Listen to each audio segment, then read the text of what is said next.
আজ সকালে যখন বাড়ির আঙিনাতে কাজ করছিলাম, তখন হঠাৎই একটা অদ্ভুত জিনিস আমার দৃষ্টিগোচর হলো।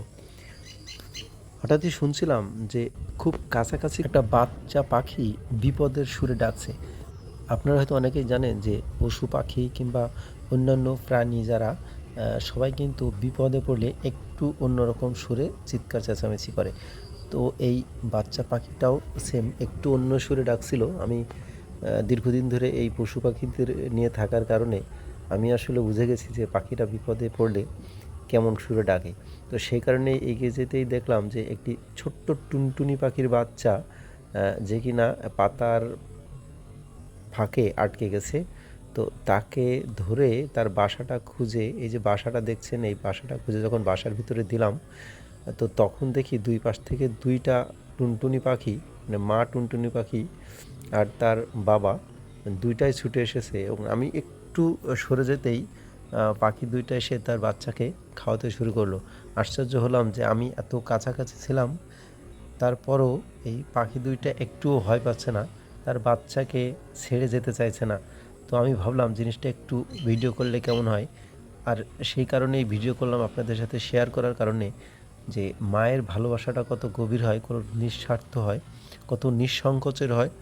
এরা একেবারে দ্বিধাদ্বন্দ্বহীনভাবে নিঃসংকোচে নির্ভয়ে পাখির বাচ্চাটিকে বারবার খাওয়াচ্ছিল। আপনারা ভিডিওতেও অবশ্য দেখছেন যে কত ঘন ঘন আমি দাঁড়িয়ে থাকা অবস্থায় আসছে, তার বাচ্চাকে খাওয়াচ্ছে, আবার চলে যাচ্ছে, আবার খাবার সংগ্রহ করে, ছোট ছোট পোকামাকড় সংগ্রহ করে এনে তার বাচ্চাকে খাওয়াচ্ছে। আমি অনেকক্ষণ ধরে এই জিনিসটা লক্ষ্য করছিলাম এবং তার একটা অংশ ভিডিও করছি, যেটা আপনাদের সামনে তুলে ধরবো সেই জন্যে। আসলে সব সম্পর্কই এমন হওয়া দরকার, সব ভালোবাসাগুলোই এমন নিঃস্বার্থ হওয়া দরকার, শুধু মায়ের ভালোবাসা না। আমরাও একসময় এরম যখন ছোট ছিলাম, তখন ক্লাস 2 কিংবা 3 তে এমন মায়ের ভালোবাসা নামে একটা গল্প পড়েছিলাম, যেখানে তার মা পাখি আর তার বাচ্চা পাখিদের নিয়ে গল্পটি ছিল। এই কাহিনীটাও ঠিক তেমন। তো তখন অবশ্য গল্পের সারমর্মটা সেভাবে বুঝিনি।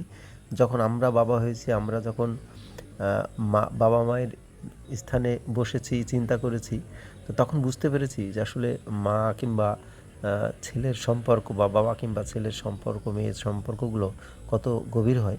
সব সম্পর্কগুলোই আসলে এমন গভীর হওয়াই উচিত, এমন নির্ভেজাল হওয়াই উচিত। সম্পর্কের ভিতরে কোনো ভেজাল থাকা উচিত নয়, কোনো স্বার্থপরতা থাকা উচিত নয়। আমরা আসলে অনেক কিছুই শিখি, সময় পার হওয়ার সাথে সাথে অনেক কিছুই শিখি। পাখিদের কাছ থেকে অন্তত একটু ভালোবাসা শিখলাম।